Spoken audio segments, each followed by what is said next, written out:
Hello, everybody, and welcome back to another episode of the Answers at the Point podcast. I am your host, Tyler Aaron. If you want to follow me on Instagram or Twitter, it is at TylerAaron65, or you can follow the show's Instagram or Twitter at PenguinsFan65. And in today's episode, we will look at, was Dominik Simon going to come back to the Penguins? In the next segment, we will look at a potential trading partner with the Penguins and what we could get from that team. And lastly, we will finish off this episode with the Penguins 2022-2023 promotion schedule. And that is all coming up right after this drop. Oh,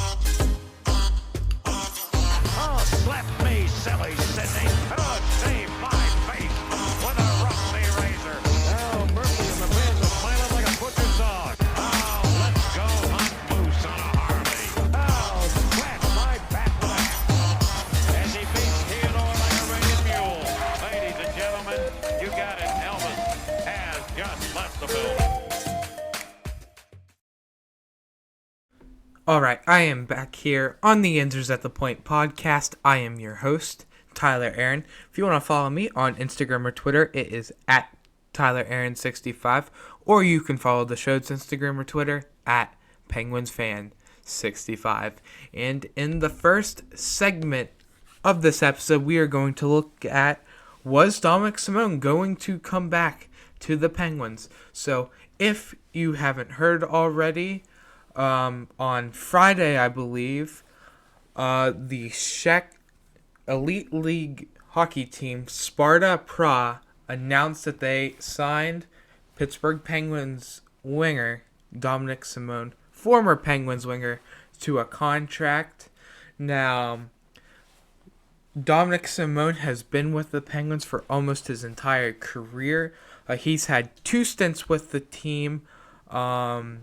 He started in 2015-16 and with the Penguins, and he played up till, I want to say, it was 2019-2020, and then he went to Calgary for a season.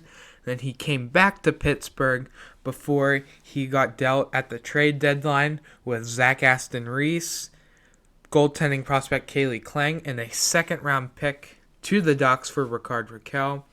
It was a great trade for the Penguins, but with Dominik Simon, didn't really fit well with the Ducks. As we saw the other day, too, Zach Aston Reese signed a professional tryout deal with the Toronto Maple Leafs, and so Dominik Simon has said that the Pittsburgh Penguins actually offered Dominik Simon a professional tryout.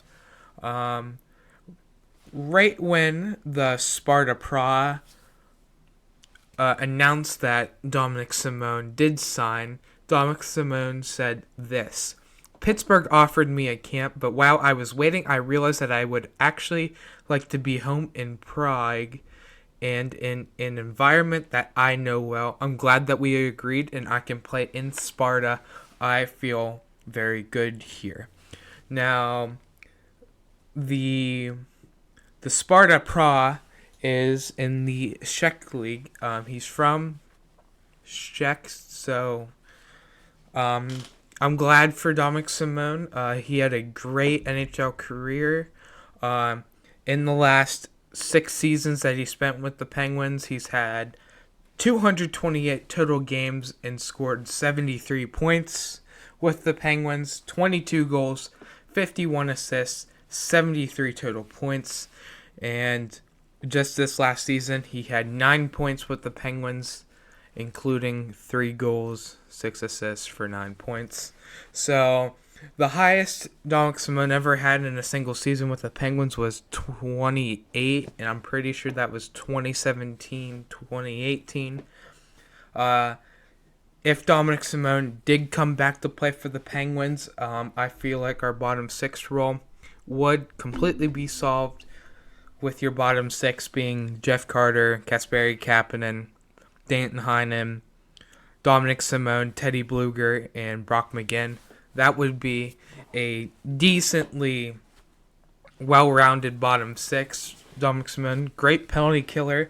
He's a guy that can go up and down your lineup. We've seen him play with Sidney Crosby and Jake Getzel before, and that's where he's really shined. His most is playing with the superstars like them, but at the end of the day, I'm glad for Simone. He's going back to his hometown team, so just a little surprised that Simone did reject the Penguins' invite to camp. If he did come to camp and he would get a contract, it would put the Penguins deeper into needing more cap space because we are over the cap. So if we did sign Dominik Simon, who knows what he would want.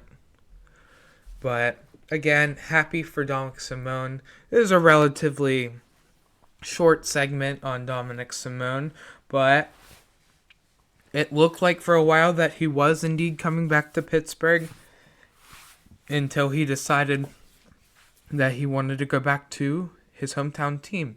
So, with that being said, that is going to do it for this first segment of the Yinzers at the Point podcast.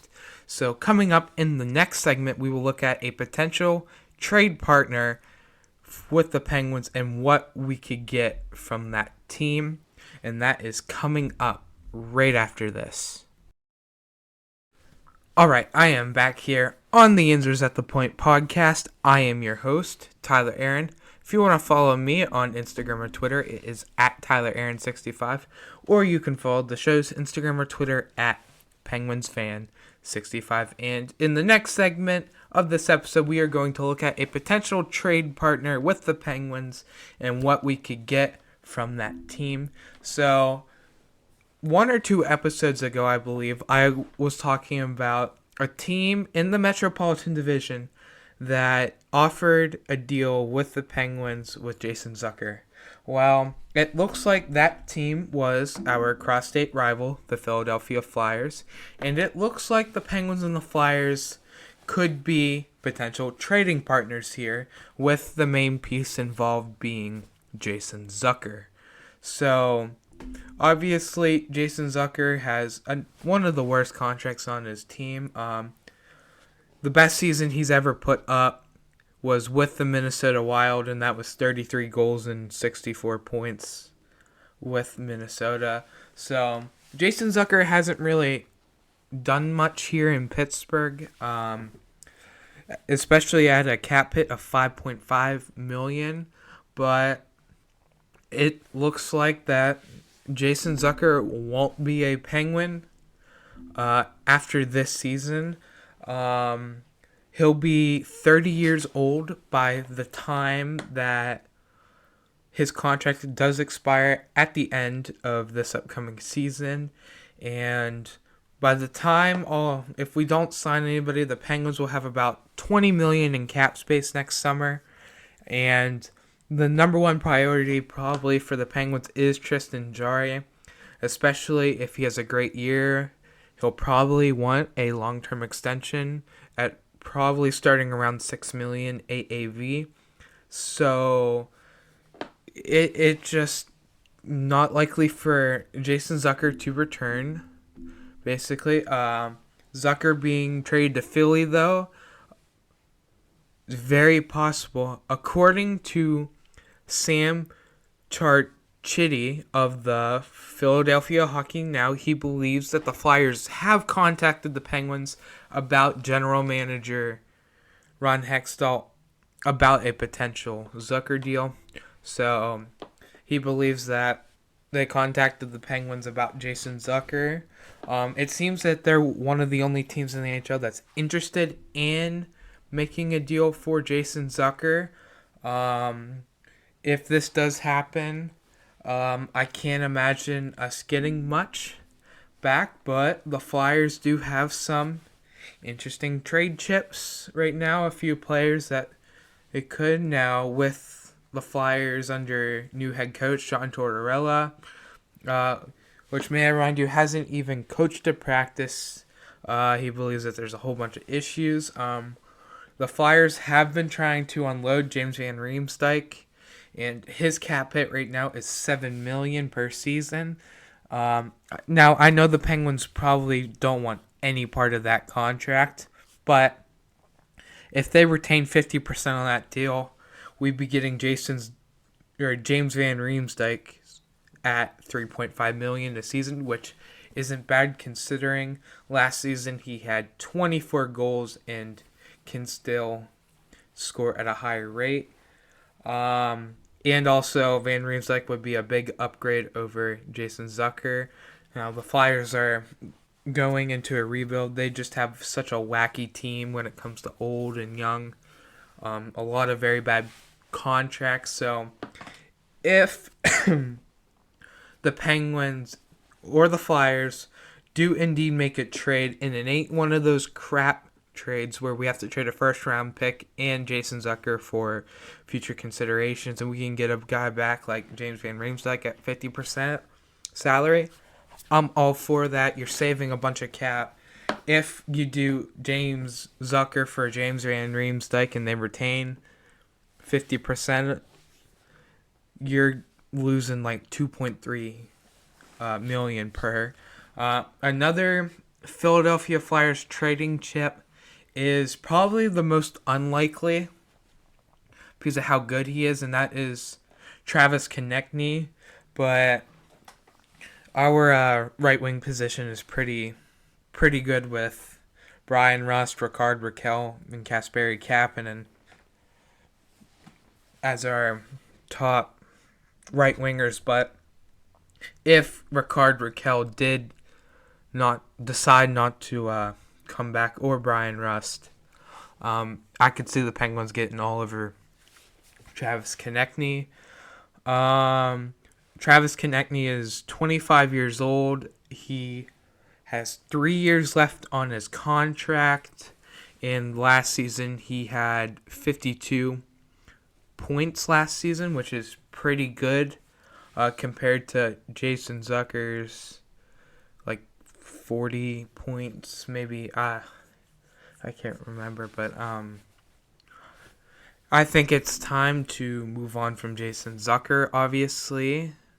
So it doesn't mean that this would take place maybe right before the season. This could be a potential trade option way down the road in like February if a guy like JVR or Konechny requests a trade. So it is weird and unusual to see if it happens, two big rivals trading with each other.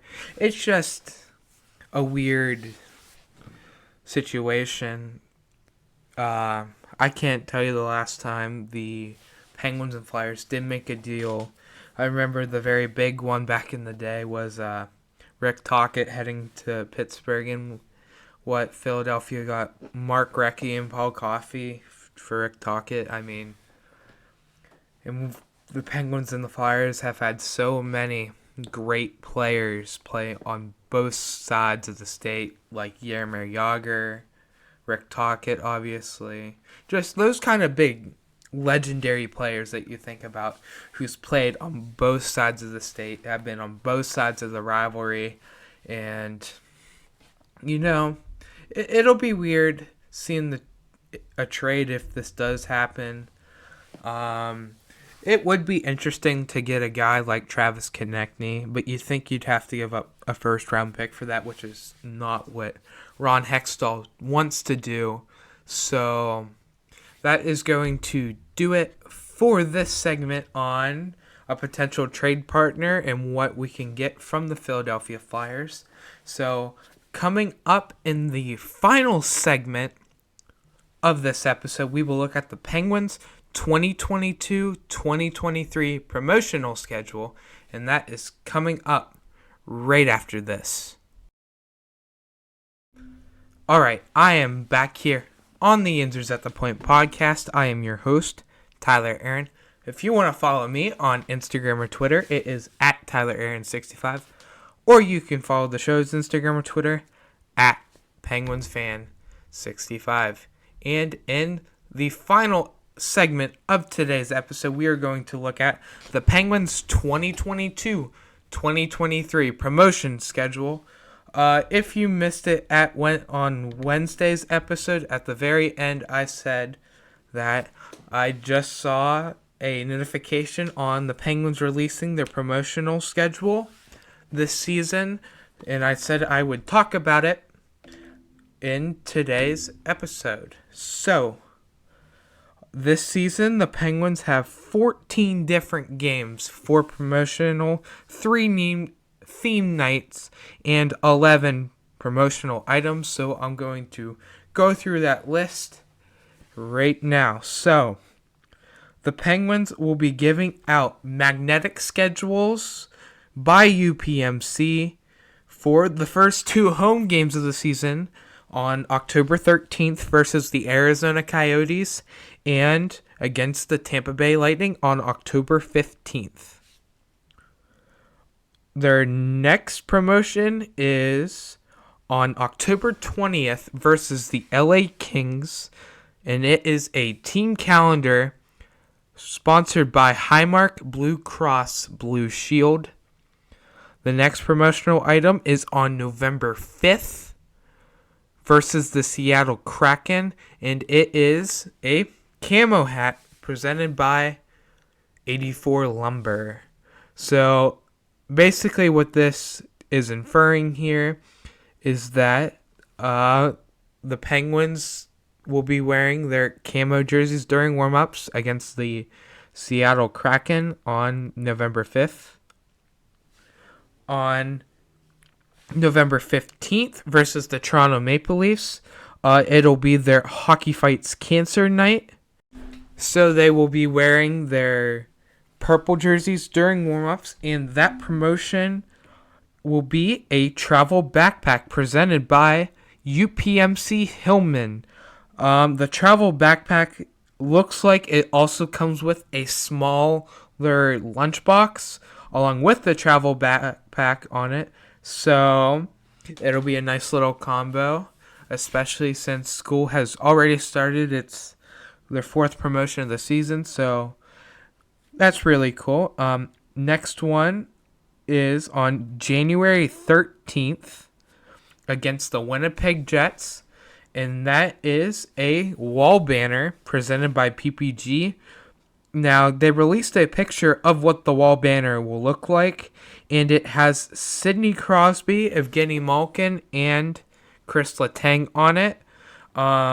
It looks like at the very bottom of it, all 3 of them are celebrating a goal, with above it of them, it's pretty much a shot of them playing all together in black and white, and it has their numbers on the top right side of the banner. So, if you guys like to get your Pittsburgh Penguins yearbook, their team yearbook night presented by Highmark Blue Cross Blue Shield will be on January 16th versus the Anaheim Ducks, on February 7th versus the Colorado Avalanche, presented by UPMC. It is a reusable snack bag. And on the next one being on February 26th versus the Tampa Bay Lightning, it is a Penguins puzzle presented by PPG. And next on March 30th, presented by Giant Eagle, is a reusable grocery bag versus the Nashville Predators. And the last promotion would be on the Penguins' last game of the season on April 11th versus the Chicago Blackhawks. It is a reversible bucket hat presented by PPG. And the Penguins also have 3 theme nights this year. The first one being Pittsburgh Night, and it would also be featuring the Clarks, a Pittsburgh band, on November 1st versus the Boston Bruins. The second theme night being on December 1st versus the Vegas Golden Knights, and that is 2000s night. And on March 9th versus the New York Islanders, it is Superhero Night at the stadium. So 14 different promotional items for the Penguins during their 41-game home schedule. Now, that is all subject to change. Well, there will be most likely more promotions added later in the season. Every team does do that, no matter what sport you go to a game in. They tend to likely add some promotions. No bobblehead nights this year, although usually the Penguins always have a night where it's a PA lottery scratch-off night. It doesn't look like that is in the initial slate this year for the promotional schedule. So, again, pretty decent amount of promotional nights. The one that intrigues me the most here is definitely the team yearbook night in the wall banner. I have the Penguins' last wall banner that they ever gave out at a promotional night. It was the 2017-2018 season, and it was pretty much the Pittsburgh Penguins Stanley Cup Champions banner, and it has all the Stanley Cup Championship years on it, and it was presented by Point Park University at that time. And if you're always a big collector, it's always fun to collect the yearbooks of your team. So, again, that is going to do it for this episode of the Answers at the Point podcast. The next episode out will be on Wednesday, September 14th. So we are getting ever so slightly to training camp, to the start of the preseason. Penguins preseason starting on September 25th with 2 games on that day with a split squad day. And the rookie camp will be starting, actually, I believe this Thursday with the Prospects Challenge in Buffalo coming up soon. So again, that is all for this episode, and I will talk to you all on Wednesday.